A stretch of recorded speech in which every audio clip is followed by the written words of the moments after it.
wabarakatuh.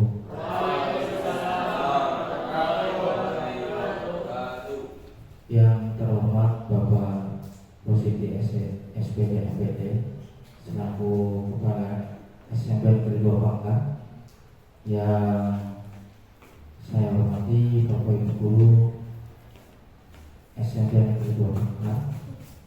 Pada kesempatan ini marilah kita selalu mengucapkan syukur alhamdulillah karena diberikan rahmat oleh Allah bisa berkumpul dalam acara pembiasan dari modul budaya positif diseminasi dari kami CGP Angkatan 11 Kabupaten Tegal. Selanjutnya kami persilakan sepatah dua patah kata dari Bapak Rosidi SPD MPT untuk memberikan pesan.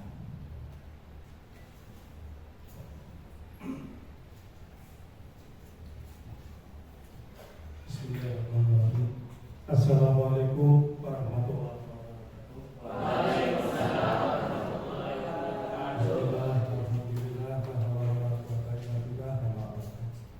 Yang saya hormati CGP Angkatan 11 Bapak Ika Prananto SE, yang saya hormati pula Ibu Bapak Guru peserta diseminasi budaya positif modul 1.4 CGP.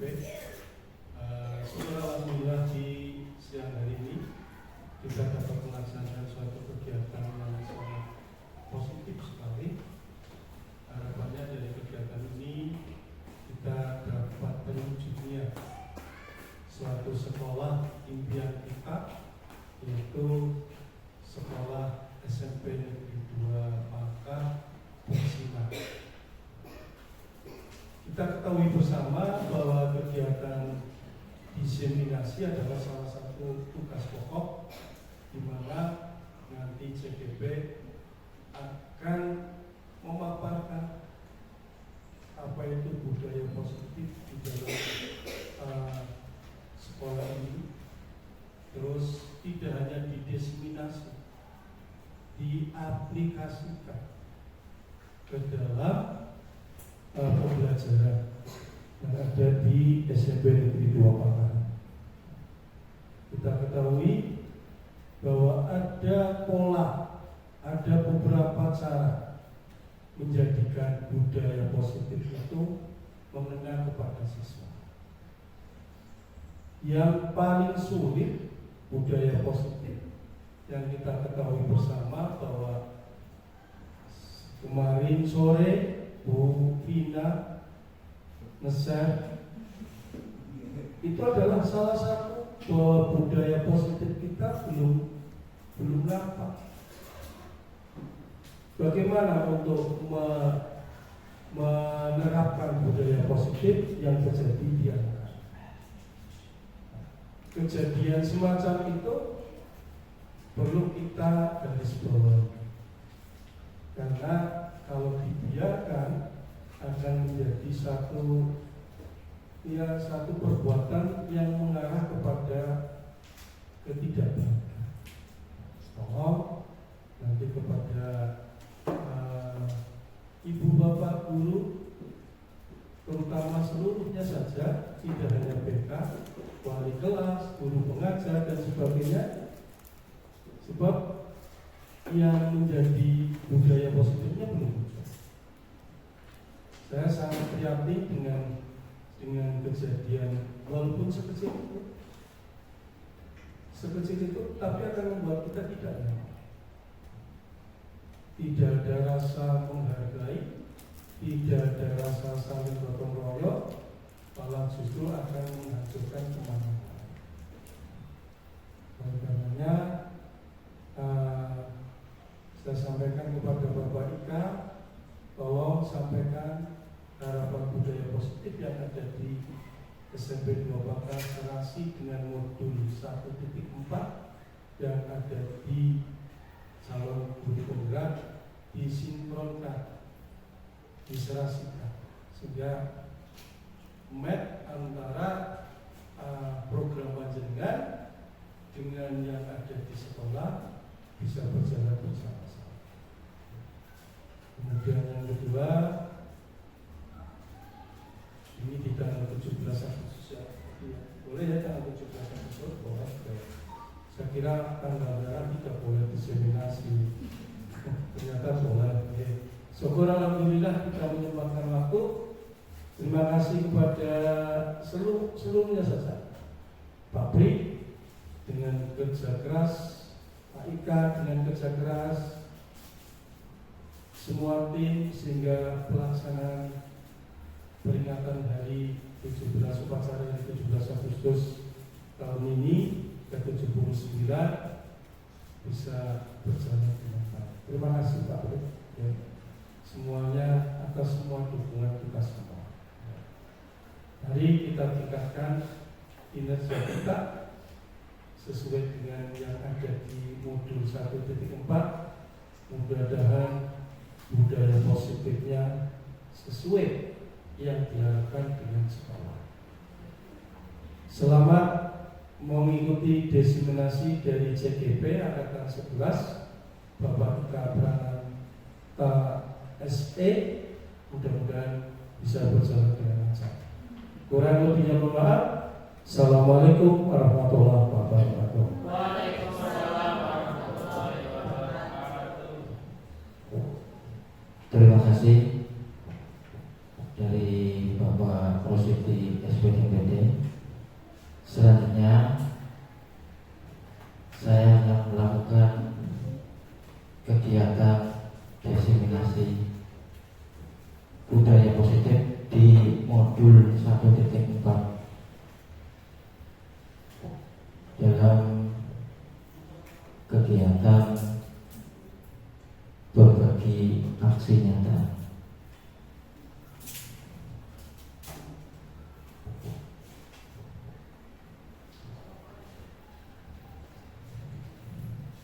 Dalam kegiatan ini, budaya positif untuk lingkungan belajar yang aman dan nyaman sesuai filosofi Ki Hajar Dewantara.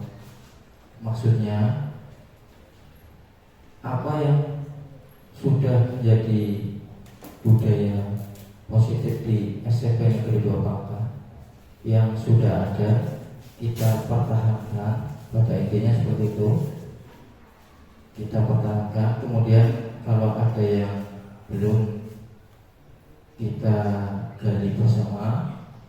Kalau ada yang kurang maksimal, kita tingkatkan lagi. Dan di beberapa periode kita refleksi kembali agar apa yang menjadi budaya positif di lingkungan sekolah kita terus terlaksana dengan baik. Kemudian tak lupa saya mengucapkan selamat hari ulang tahun kemerdekaan Republik Indonesia yang ke-79 untuk kita semua. Karena dengan hari kemerdekaan kita bisa melaksanakan kegiatan tanpa merasa takut. Tujuan dari kegiatan ini yang pertama, memahami konsep inti dalam modul budaya positif. Yang berikutnya, mengetahui contoh penerapan budaya positif di sekolah. Budaya yang sudah ada di sekolah kita terus kita gali, kita tingkatkan. Kemudian yang belum ada kita terapkan, yang sudah ada kita maksimalkan agar apa yang menjadi budaya positif di sekolah akan menjadi kegiatan yang sangat menyenangkan buat peserta didik kita. Selanjutnya, dalam budaya positif ini ada yang perlu kita gali bersama atau kita diskusikan bersama. Yang pertama ada disiplin positif. Nah, dalam disiplin positif ini ada teori yang mengatakan menurut Dr. William bahwa kita maksudnya tidak bisa mengontrol orang lain. Hanya Anda yang bisa mengontrol diri Anda sendiri. Maksudnya bahwa yang bisa mengontrol orang lain ya orang tersebut, yang bisa mengontrol kita, saya, ya diri kita sendiri. Sehingga semua perilaku memiliki tujuan. Jadi contoh seperti yang kemarin yang baru disampaikan dari Bapak Kepala Sekolah, ada yang melakukan tindakan kurang pas ya, merusak taman milik kelas lain. Nah itu merupakan perilaku yang kurang pas, tapi biasanya ada tujuannya. Nanti akan kita bahas satu persatu. Model berpikir menang-menang, kolaborasi dan konsensus. Di sini kemudian yang realitas atau kebutuhan berbeda, kita berusaha memahami pandangan orang lain tentang dunia. Setiap orang memiliki gambaran yang berbeda-beda. Makna dari disiplin di sini belajar mengontrol diri dengan menggali potensi kita agar tercapai tujuan mulia, yaitu sesuatu menjadi seseorang yang kita inginkan berdasarkan nilai-nilai yang kita hargai. Tujuan dari disiplin positif adalah menanamkan motivasi intrinsik pada murid-murid kita, yaitu untuk menjadi orang yang mereka inginkan dan menghargai diri sendiri dengan nilai-nilai yang mereka percaya. Ini kata kuncinya adalah menanamkan motivasi, sehingga dari semua perilaku itu memiliki tujuan, atau dalam menurut Dian Bos itu ada teori motivasi. Jadi apa yang kita lakukan kan biasanya mesti memiliki motivasi tertentu. Saya ingin berangkat terus supaya tetek. Nah itu misalkan seperti itu ya. Jadi ada manfaat tertentu atau motivasi dari pribadi masing-masing. Sehingga ini ada kalimat atau yang mungkin Bapak Ibu bisa gambarkan menurut diri sendiri. Apa yang mendorong Bapak Ibu untuk masuk kelas tepat waktu? Nah, ini saya contohkan satu saja. Misalkan Bapak Ibu kan tiap hari Senin sampai Sabtu kalau tidak ada tanggal merah, kita semuanya masuk ke kelas ya. Nah, motivasinya apa yang mendorong Bapak Ibu untuk masuk ke kelas tepat waktu? Kira-kira apa? Kira-kira apa? Memberi contoh kepada siswa-siswa kita di kelas untuk masuk tepat waktu. Memberi contoh kepada siswa agar masuk tepat waktu. Bagus sekali ya. Nah, kemudian ada yang lain, motivasinya apa kira-kira? Ya Bu Mai. Tanggung jawab kita Pak sebagai pendidik, apalagi kita sudah ya rata-rata sudah SM gitu ya, jadi tanggung jawab kita kepada pendidik, kepada siswa, kemudian kepada orang tua siswa. Sangat setuju sekali ya dengan Bu Mai bahwa tanggung jawab kita terhadap peserta didik atau kepada siswa untuk melayani peserta didik atau sebagai tanggung jawab kita, karena kita salah satunya karena sebagai aparatur sipil negara.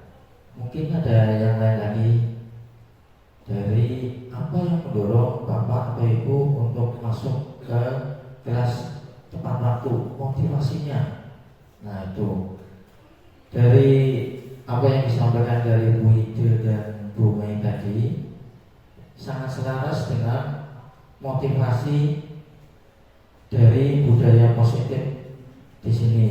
Nah, motivasi dari peserta didik atau dari kita sendiri yang pertama, menghindari ketidaknyamanan. yang berikutnya mendapatkan imbalan atau penghargaan. Kemudian yang ketiga, ingin menjadi pembelajar sepanjang hayat, bertanggung jawab dan menghargai diri sendiri sebagai teladan. Nah, kira-kira seumpamanya kita tiap hari masuk ke kelas tepat waktu, tiap hari masuk di kelas dalam kegiatan pembelajaran itu masuknya tepat waktu. Apakah Bapak Ibu karena menghindari ketidaknyamanan atau tidak ya, mendapatkan penghargaan? Tentu tidak ya. Berarti posisinya adalah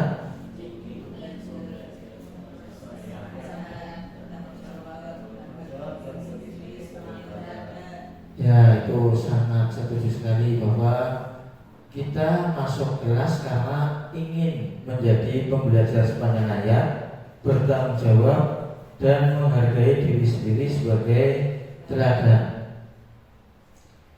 Tapi misalkan ada sebuah kasus, karena ini juga tentang peserta didik.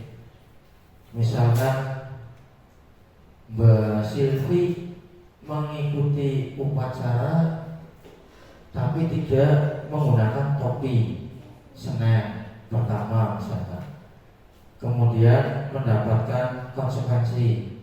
Selanjutnya Mbak Silvi di hari-hari upacara berikutnya mengikuti upacara tetapi lengkap karena dia itu merasa kurang atau takut umpamanya. Nah, ini berarti Mbak Silvi melakukan tindakan, motivasinya sudah ketiga atau masih yang nomor berapa? Contohnya yang nomor 1, bahwa Mbak Silvi itu mengikuti kegiatan upacara dengan atribut lengkap karena menghindari dari ketidaknyamanan diri Mbak Silvi sendiri. Nah, contohnya seperti itu. Kalau kasus yang terbaru, misalkan ya, merusak kelas lain, berarti itu kan ada sesuatu tujuan. Tujuannya dari sini bisa diambil dengan tujuan, misalnya yang nomor 2 mendapatkan imbalan atau penghargaan, tetapi biar kelas yang lain tidak mendapatkan penghargaan, makanya kelas tersebut dirusak atau sebagainya. Saya kira itu beberapa motivasi yang kita lakukan dalam kegiatan pembelajaran atau kegiatan di lingkungan sekolah, sehingga alangkah sebaiknya kita arahkan peserta didik kita, arahkan seluruh warga sekolah, kita gerakkan bersama-sama agar seluruh warga sekolah, terutama peserta didik, melakukan kegiatan atau melakukan tindakan itu dengan motivasi yang nomor 3, karena bertanggung jawab dan menghargai diri sendiri. Memang perlu waktu atau butuh waktu, karena perlu kebiasaan yang diulang terus menerus sehingga bisa kita capai peserta didik yang melakukan tindakan tapi motivasinya menghargai diri sendiri dan bertanggung jawab. Itu seperti itu. Oke, monggo izin berkenan, silakan. Dalam menjalankan peraturan atau keyakinan kelas atau keyakinan sekolah, seringkali terdapat pelanggaran. Bagaimana tindakan terhadap suatu pelanggaran? Nah, ini contohnya seperti ini dari lanjutan yang di sini. Nah, bahwasanya kalau motivasi kita sudah mengarah yang nomor 3, kita akan menuju ke nilai-nilai kebajikan universal yang mengarahnya nanti bisa dilanjutkan dalam proses keyakinan kelas. Jadi di sini keyakinan kelas dengan peraturan kelas itu menurut Bapak Ibu sama atau berbeda? Peraturan kelas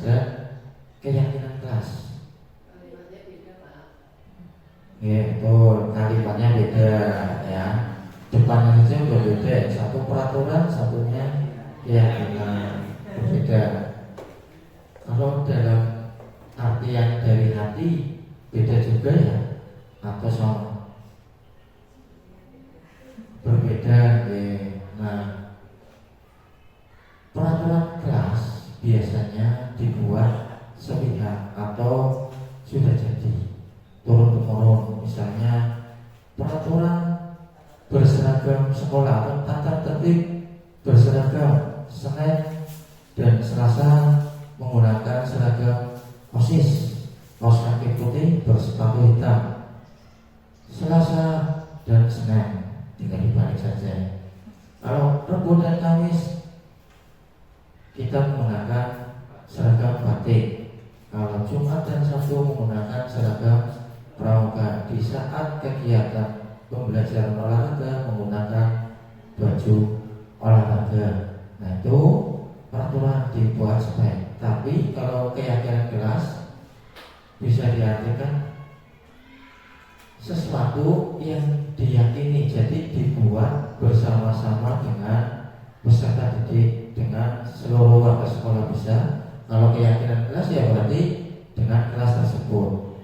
Sehingga ini akan dimasukkan dalam kegiatan P5 suara demokrasi dalam pembuatan keyakinan kelas, sehingga peraturan yang ada di sekolah kira-kira mana yang akan direvisi oleh peserta didik atau akan disempurnakan dimulai dari pembuatan keyakinan kelas.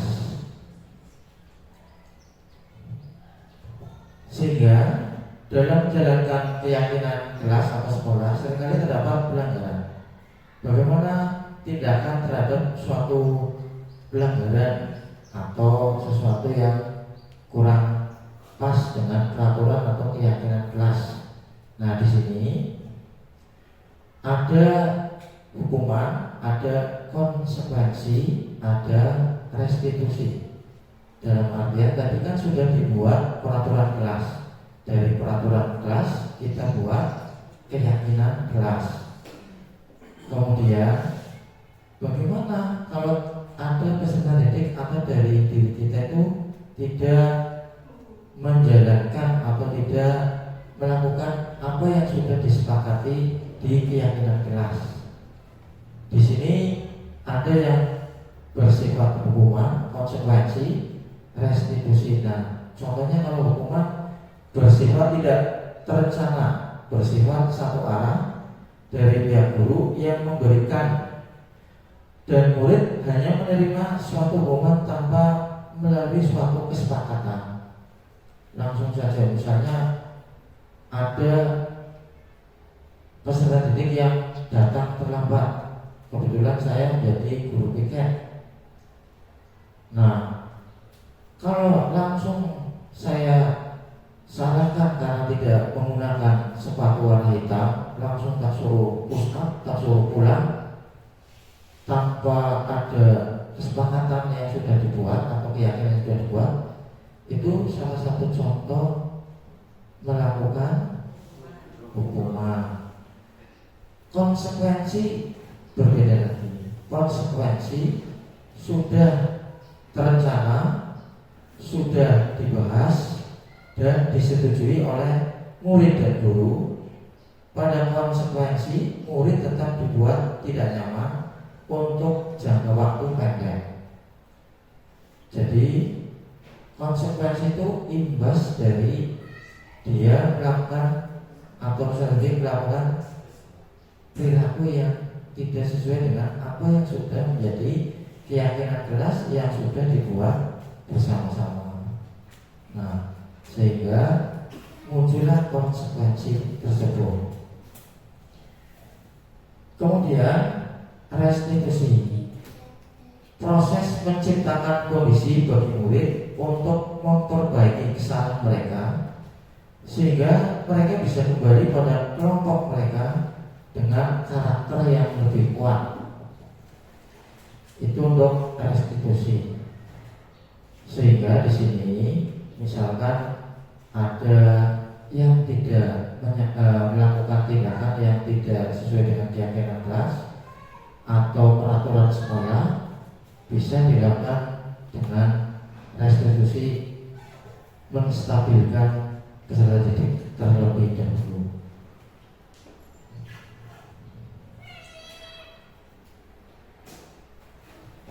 Dari peraturan kelas dan keyakinan kelas, dari sini kita bisa simpulkan bahwa keyakinan yaitu nilai-nilai kebajikan universal yang disepakati secara tersirat dan tersurat. Kalau keyakinan kelas lebih memotivasi dari dalam kita sendiri. Kenapa dari dalam? Karena kita buat bersama-sama dengan peserta didik. Tidak ada yang keliru, tidak ada yang salah, sehingga apa yang menjadi keyakinan di kelas 8A misalnya diutarakan melalui curah pendapat atau melalui diskusi, kemudian kita sebagai guru menjadi fasilitator merangkum semua apa yang menjadi keinginan peserta didik, kemudian keyakinan tersebut kita sepakati bersama sehingga apa yang menjadi keyakinan itu muncul dari diri sendiri. Itu harapannya, sehingga apa yang kita lakukan motivasinya tadi yang nomor 3 yang sesuai dengan teori motivasi tadi yang sudah dijelaskan sebelumnya. Keyakinan kelas bersifat lebih abstrak daripada peraturan yang lebih rinci dan bersifat konkret. Berupa pernyataan-pernyataan universal dibuat dalam bentuk positif, tidak terlalu banyak sehingga mudah diingat. Semua warga kelas hendaknya ikut berkontribusi dalam pembuatan keyakinan, bersedia meninjau kembali keyakinan kelas dari waktu ke waktu. Jadi dari keyakinan kelas ini dimulai dari sebuah kalimat. Misalnya contohnya apa dibuat keyakinannya, monggo Bapak Ibu bisa disampaikan keyakinan kelasnya apa. Contohnya anak-anak bisa didik, contohnya seperti apa? Menjaga kebersihan kelas. Nah kemudian kalau dirubah dalam bentuk kalimat positif, lebih positif lagi, karena tadi kan sudah positif tapi lebih positif lagi. Misalnya menjaga kebersihan lingkungan kelas. Itu dari Bu Vina ya, sangat bagus sekali. Dirubah ke kalimat positif biar tambah keren lagi. Seperti apa misalnya Bu?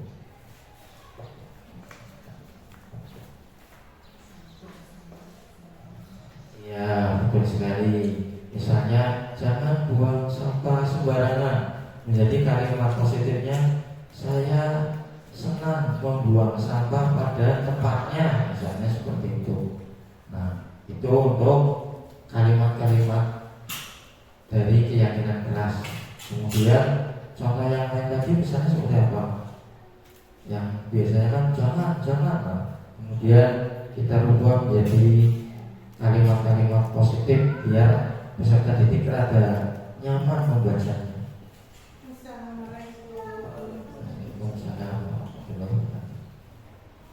Ya gimana? Dilarang bawa HP. Kira-kira dirubah ke positif atau gimana, Bu?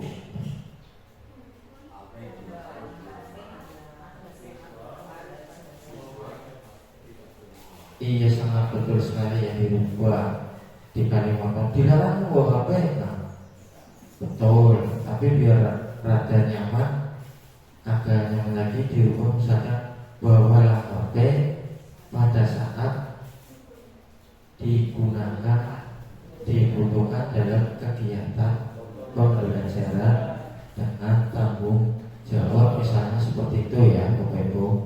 Nah itu sudah sangat mewakili sekali. Satu lagi misalnya contohnya apa? Gimana Bapak?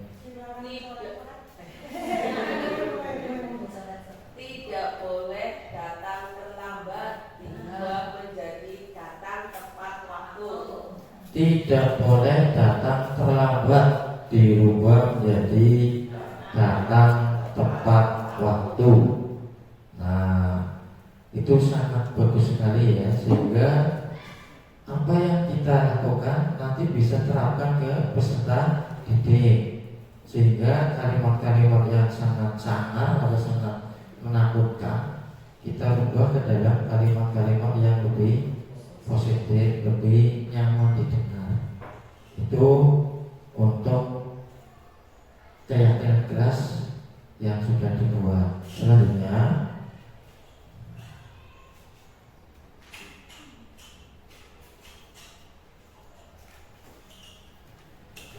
membuat keyakinan keras ini prosesnya yang sebaiknya nanti kita terapkan. Proses dalam pembuatan keyakinan keras, mempersilahkan murid-murid di kelas untuk bercurah pendapat tentang peraturan yang perlu disepakati, mencatat semua masukan-masukan.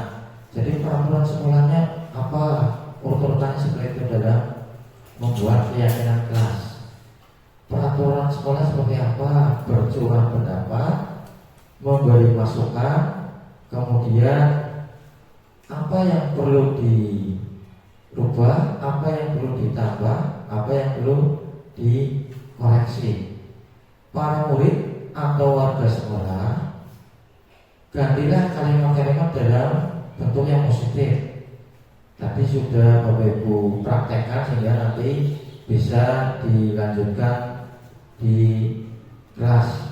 Kemudian tinjau ulang keyakinan sekolah secara bersama-sama.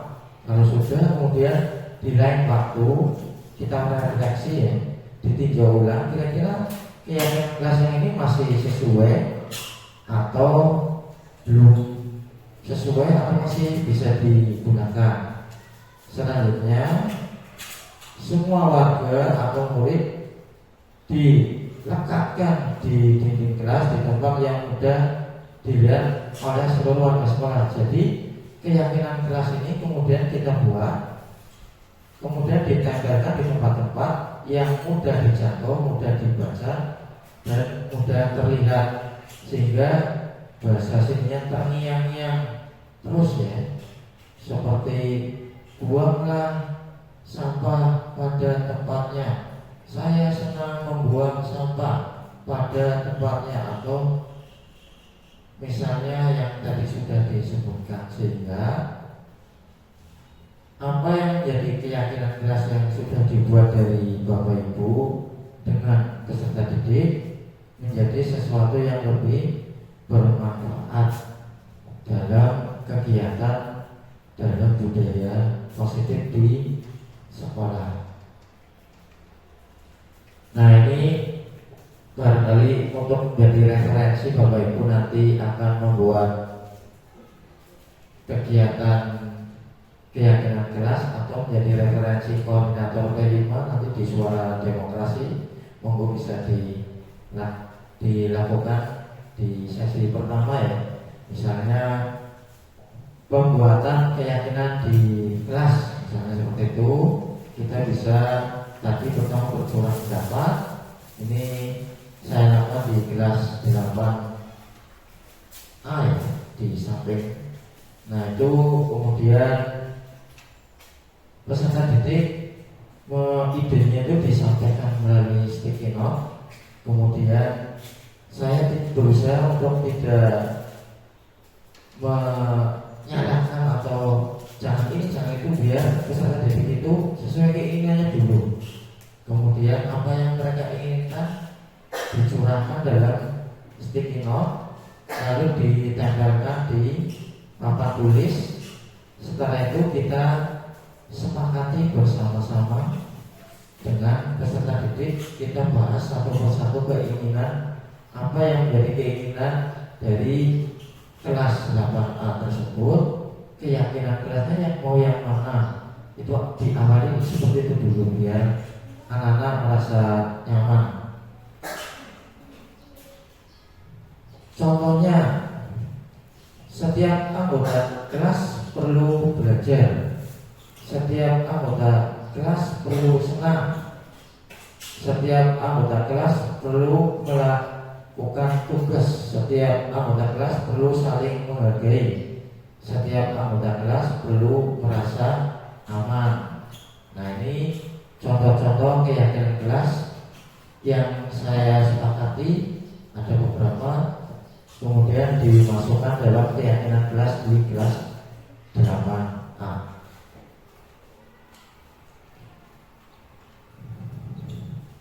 Ini bisa disaksikan ya, contoh-contoh dari keyakinan kelas bisa dilakukan di dalam kelas, silakan bisa dipraktekkan.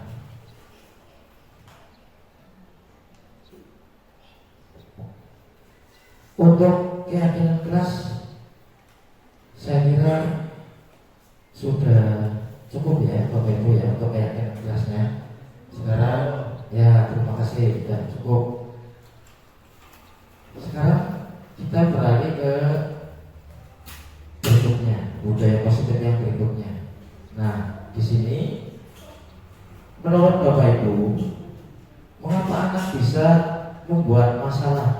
Anak ya, bukan saya, bukan anak. Kenapa anak itu bisa membuat masalah? Nah, kira-kira apa anak membuat masalah? Cari perhatian. Terima kasih Bu Vina, Bu Diana. Mencari perhatian. Ada lagi? Senang membuat masalah. Memang senang membuat masalah. Ya Bu Nana, terima kasih.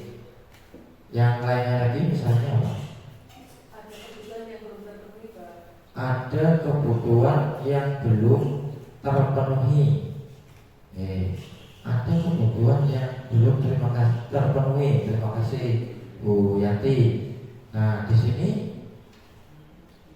sangat masuk ya. Ada yang karena memang senang membuat masalah, karena memang ada kebutuhan yang belum terpenuhi, karena memang ada sesuatu. Nah, di sini kita gali bersama-sama. Apakah anak itu tujuannya apa? Nah, tujuan dari murid melakukan sesuatu adalah untuk memenuhi kebutuhan dasarnya. Ya. Memang kadang-kadang kebutuhan dasar yang belum terpenuhi di rumah apa, kemudian larinya ke sekolah. Contoh yang paling mudah misalnya dari rumah belum sarapan, lapar sekali. Kalau lapar sekali penyakitnya kambuh, hidupnya tidak bisa bertahan. Makanya kemudian di sekolah untuk memenuhi kebutuhan tersebut biasanya larinya kemana? Ke kantin atau ke temennya, ke koperasi, atau minta temennya. Nah, ini untuk memenuhi kebutuhan dasar, karena dari rumah tidak atau belum sarapan. Nah,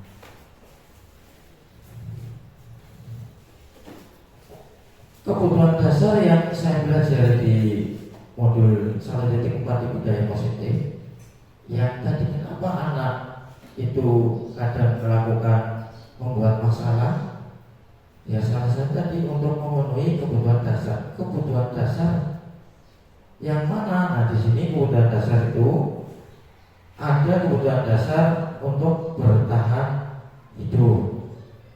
Kemudian ada kesenangan tadi yang disampaikan Ibu Diana ya, Bu Nana. Nah, kesenangan, saya senang. Nah, ada yang karena kepengen bebas, kebebasan. Kemudian kebutuhan dasar berikutnya adalah kasih sayang dan rasa diterima.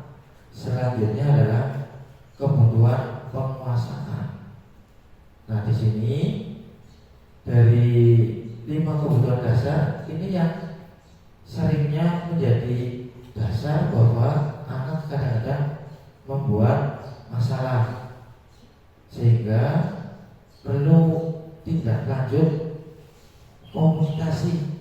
Kalau Bapak Ibu menemukan peserta didik atau siswa yang mengalami masalah, perlu ada komunikasi atau obrolan ringan terlebih dahulu. Sebenarnya menjadi pokok permasalahannya itu apa? Misalnya tadi Kisaki lari-lari terus, nah itu kan belajar ya mau makin mau update mau mana, itu kan bisa dikomunikasikan. Karena apa ya? Biasanya kalau lari-lari terus biasanya itu kebutuhan dasar yang apa ya? Kesenangan ya. Kalau misalnya maunya sendiri lari-larinya itu berarti bisa juga masuk ke kebebasan. Lagi belajar lari-lari pengennya bebas, itu kebutuhan dasar sehingga perlu ada komunikasi. Nah mungkin Bapak Ibu sering menjumpai peserta didik yang ada di dalam kelas ya, seperti itu. Bisa dicari, bisa digali kebutuhan dasar apa yang menjadi latar belakang untuk peserta didik itu melakukan tindakan-tindakan yang seperti itu. Nah,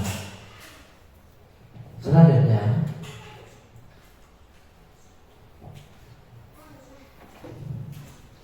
setelah kita membuat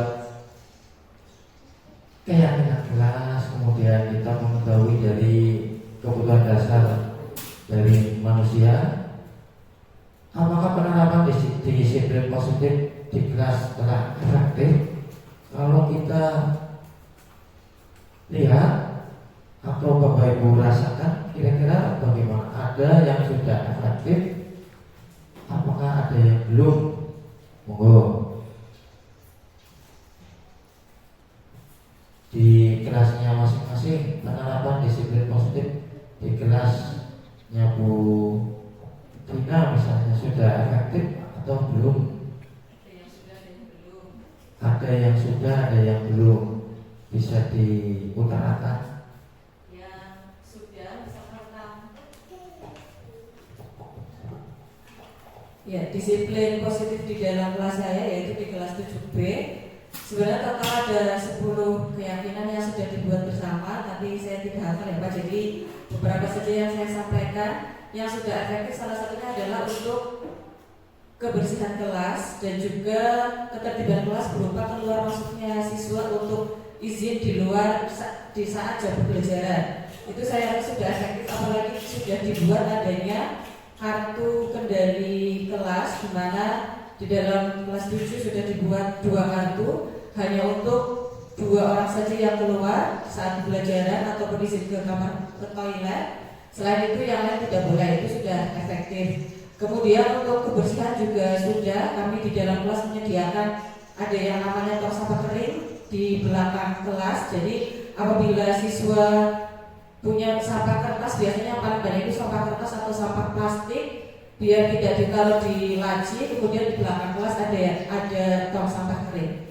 Kemudian yang belum efektif adalah di kesepakatan kelas kami ada yang dilarang untuk membuli itu Pak, tapi masih ada beberapa anak yang membuli ya. Jadi di dalam kelas kami ada beberapa anak yang postur badannya itu besar tinggi, kemudian masih banyak teman-temannya yang panggil pakai sebutan jumbo gitu ya. Padahal jumbo itu menurut saya adalah salah satu tindakan bully. Itu saja kira-kira yang dapat saya sampaikan untuk disiplin positif di kelas 7B. Terima kasih Bu Vina, sangat bagus sekali ya apa yang sudah dilakukan di kelasnya Bu Vina di kelas 7, padahal itu masih kelas 7 tapi ada beberapa yang sudah efektif. Kemudian di kelas lain mungkin bisa bocoran pendapat, oh ya di kelasnya Bu Istiana sudah efektif atau belum misalnya? di kelas disiplin positif mungkin seperti kayak Bu Vina, masih ada yang belum efektif. kayak misalkan masih banyak anak yang saat jam pelajaran keluar. Kalau tadi di kelasnya Bu Vina mungkin sudah ada kartu kendali. Kalau di saya mungkin belum, karena banyak siswa yang misalkan ada yang keluar, yang lain juga ikut keluar. Kalau masalah piket dan buang sampah mungkin yang sudah efektif.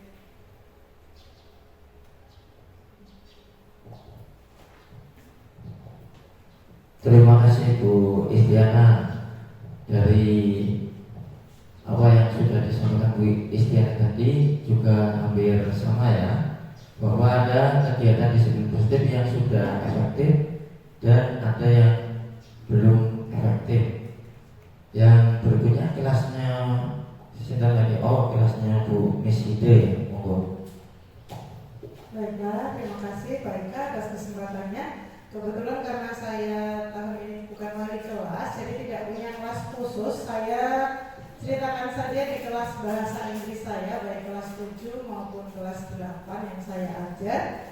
Itu sudah sebagian besar efektif terkait kesepakatan waktu. Dalam artian keluar masuk pada saat izin ke toilet seperti Bu Bina tadi, kemudian memulai pelajaran dan mengakhiri pelajaran itu kami sudah efektif untuk disiplin waktunya.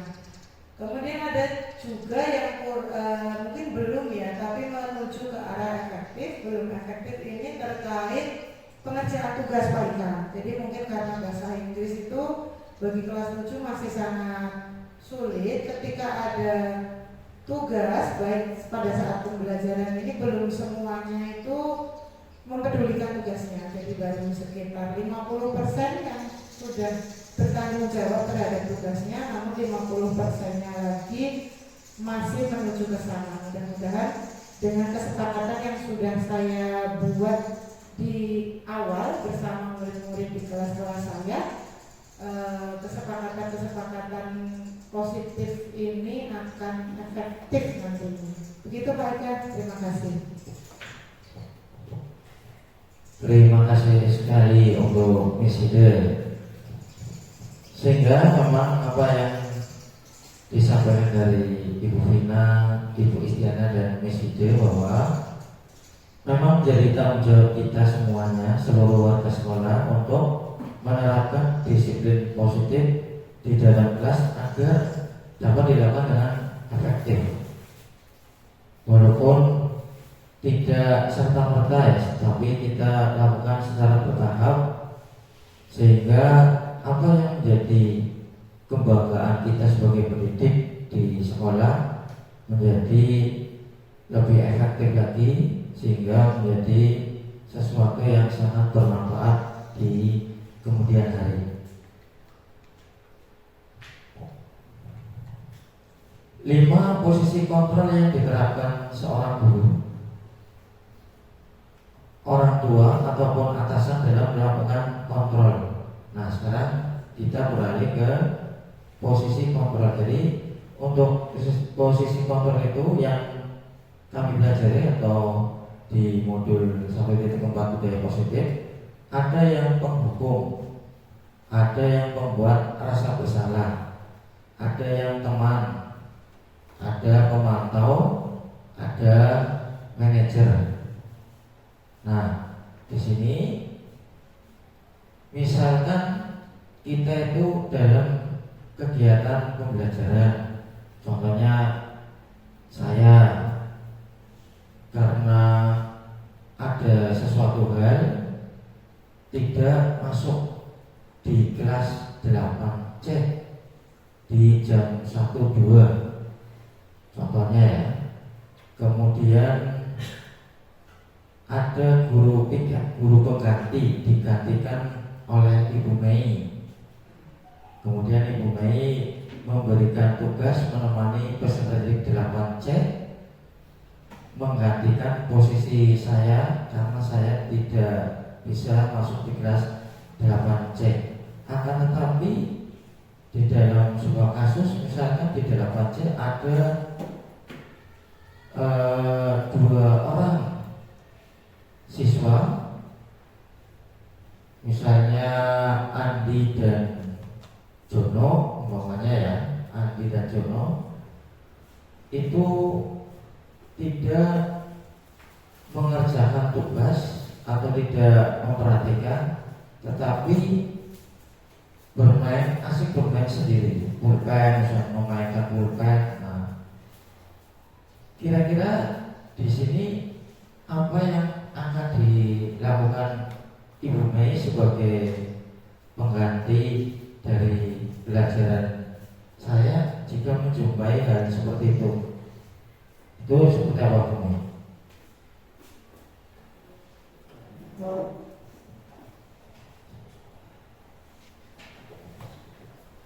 Kalau menurut saya ya Pak Ika, karena di sini posisi saya hanya sebagai pengganti Pak Ika yang seharusnya mengisi di kelas tersebut. Jadi saya tidak terlalu berani kalau misalkan ada siswa yang punya masalah di situ dan bukan, kalau menurut saya bukan tanggung jawab saya, barangkali ada kaitannya dengan belajarnya dengan Pak Ika, maka saya di sini sebagai pemantau saja Pak Ika. Ya. Mungkin dari Bapak Ibu yang lain ada jawaban yang lain, mungkin silakan.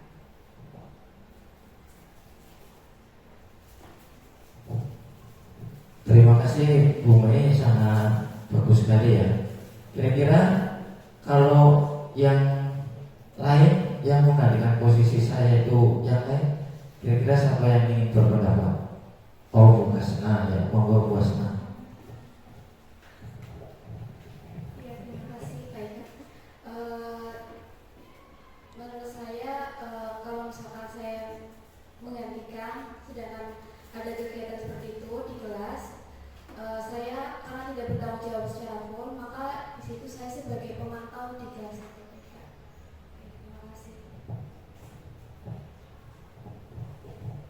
Oke, terima kasih sebagai pemantau. Nah, sehingga di sini yang lebih memantau, membuat teman dan sebagainya. Untuk yang terakhir, pendapat yang terakhir, oh Ibu Yanti, monggo yang pas. Terima kasih Pak Ika. Meskipun saya di kelas itu hanya sebagai menggantikan Pak Ika, nih tugas saya bukan guru aslinya, tapi bagaimanapun saya posisinya adalah sebagai pendidik. Jadi ketika saya melihat anak-anak itu kok memainkan pulpen sendiri, maka saya akan bertindak sebagai manajer Pak. Jadi tujuan saya adalah bagaimana agar anak-anak ini mempunyai karakter yang baik. Jadi saya akan tetap melakukan komunikasi dengan anak, kenapa dia bisa melakukan seperti itu. Kemudian anak yang membuat kesalahan tadi akan saya panggil, kemudian saya ajak berdiskusi. Apa istilahnya, saya akan menggali kenapa dia bisa melakukan kesalahan, dan akhirnya nanti ketemu permasalahannya dan solusi untuk mengatasinya. Terima kasih Mbak Ika.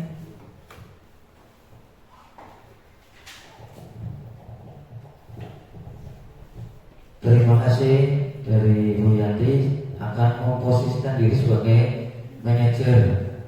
Nah, di sini sebagai manajer tadi sudah disampaikan, sudah sangat bagus sekali ya. Jika memposisikan sebagai manajer, akan tetapi memang untuk memposisikan diri sebagai manajer perlu tahapan-tahapan. Nah, kita nanti belajar bersama-sama di dalam lingkungan sekolah untuk memposisikan diri sebagai manajer.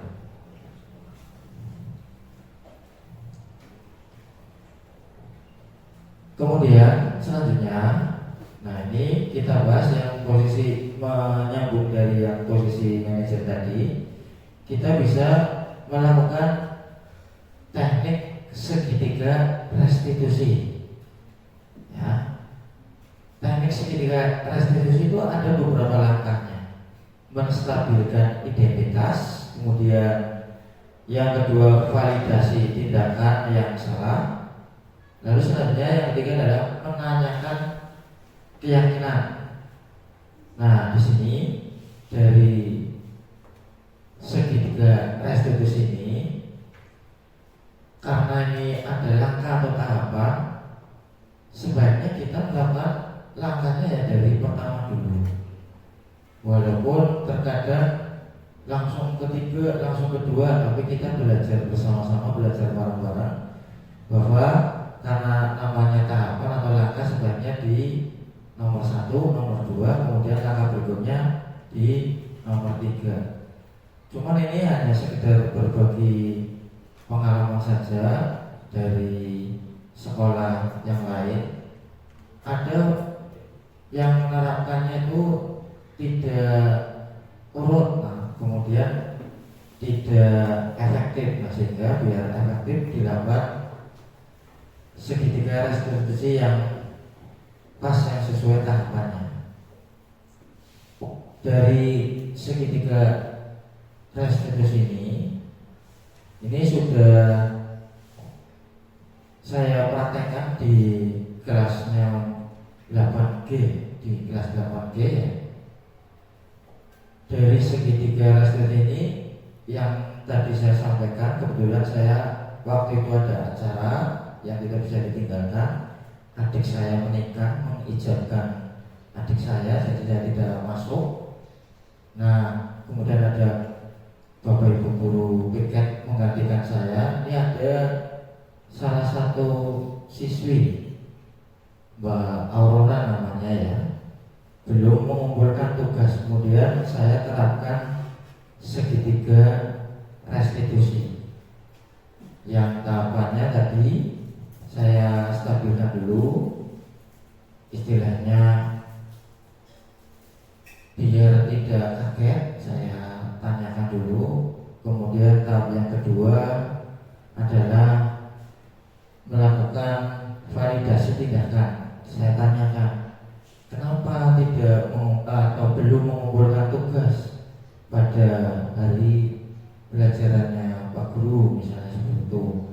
Kemudian siswa mengutarakan alasannya, baru kemudian kita tanyakan keyakinan kelasnya. Kira-kira keyakinan yang dilakukan Mbak Aurora itu sudah sesuai dengan keyakinan kelas atau belum?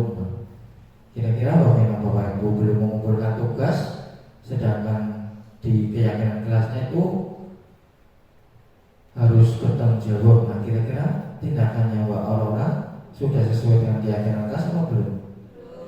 Belum. Ya, terima kasih. Nah, sehingga kita buat tanyakan yang berikutnya, menanyakan keyakinannya, lalu langkah apa yang akan dilakukan Mbak Aurora ke depannya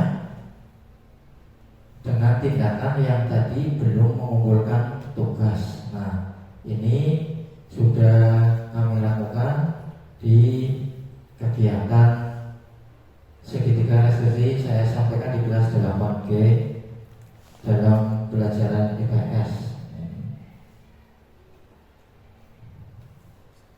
Kemudian saya minta tanggapannya Mbak Aurora dari kegiatan ini. Kemudian Mbak Aurora saya tanyakan tidak kaget ya, atau tidak, bahasanya tidak rutak dengan apa yang kami lakukan, sehingga tahapan segitiga restitusi bisa berhasil dilakukan dalam kegiatan ini. Akan tetapi memang ada beberapa kasus yang dalam segitiga restitusi menurut fasilitator yang dari nasional, namanya ya, yang kemarin saya melakukan elaborasi pemahaman, memang ada beberapa kasus yang belum bisa dilakukan segitiga restitusi, tetapi tetap dilakukan walaupun hasilnya tidak maksimal. Misalnya melakukan tindakan yang ranahnya sudah melakukan pidana. Nah, betul sekali ya. yang ranahnya pidana, nah kita tidak mungkin efektif melakukan segitiga restitusi walaupun harus tetap kita coba. Akan tetapi kalau ranahnya sudah pidana, itu ada beberapa pihak yang akan melakukan tindakan selanjutnya atau tindak lanjut berikutnya. Nah, dari kegiatan ini saya apresiasi atas waktu dari Bapak Ibu guru yang sudah menyempatkan hadir dalam kegiatan hari ini. Semoga kedepannya nanti apa yang kita sudah diskusikan bersama, kita belajar bersama-sama, memberikan manfaat untuk peserta didik di sekolah kita di SMP Negeri 2 Mangka. Amin ya rabbal alamin. Terima kasih. Selanjutnya untuk acara kegiatan ini, untuk merefleksi kegiatan hari ini, kira-kira untuk Bapak Ibu guru yang akan merefleksi kegiatan ini, monggo dipersilakan. Cinta. Oh, Pak Wahyudi, monggo Pak Wahyudi, silakan. Ke depan awal Pak Wahyudi.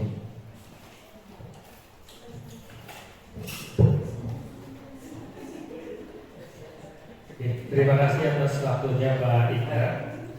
Jadi pada kegiatan kali ini ada beberapa hal yang dapat direfleksikan. Yang pertama, bagaimana kegiatan hari ini kami Bapak Ibu guru sudah mendapatkan materi yang bagus tentang budaya positif, yaitu tentang keyakinan kelas, tentang disiplin kelas, kemudian ada peraturan, bedanya peraturan kelas dan keyakinan kelas. Kemudian bagaimana perasaan Bapak Ibu? Perasaannya sangat senang sekali saya bisa menambah materi pada kesempatan kali ini. Apakah pembelajaran yang didapatkan? Jadi banyak hal yang dapat saya pelajari. Ya, tadi tentang budaya positif, tentang keyakinan kelas, tentang peraturan kelas, tentang bedanya hukuman, kemudian konsekuensi dan restitusi tadi. Kemudian bagaimana penerapan ke depan? Saya pribadi nanti akan menerapkan disiplin positif di kelas, begitu. Tapi sebelum akhiri ada pantun baikkan.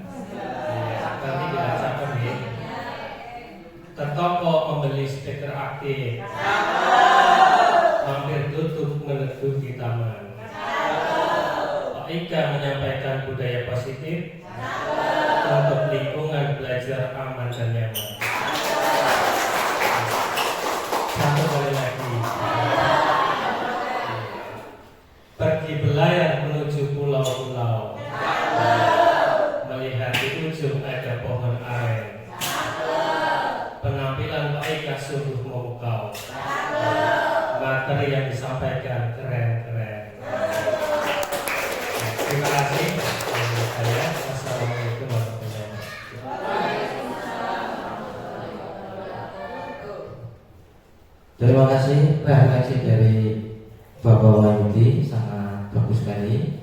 Kemudian khusus untuk nyambung dari pantunnya Pak Wahyudi, khusus ya Pak Wahyudi berarti ya, minum sekoteng di bulan April, Pak Wahyudi ganteng mirip Ariel. Terima kasih untuk semuanya, terima kasih tak terindah. Assalamualaikum warahmatullahi wabarakatuh.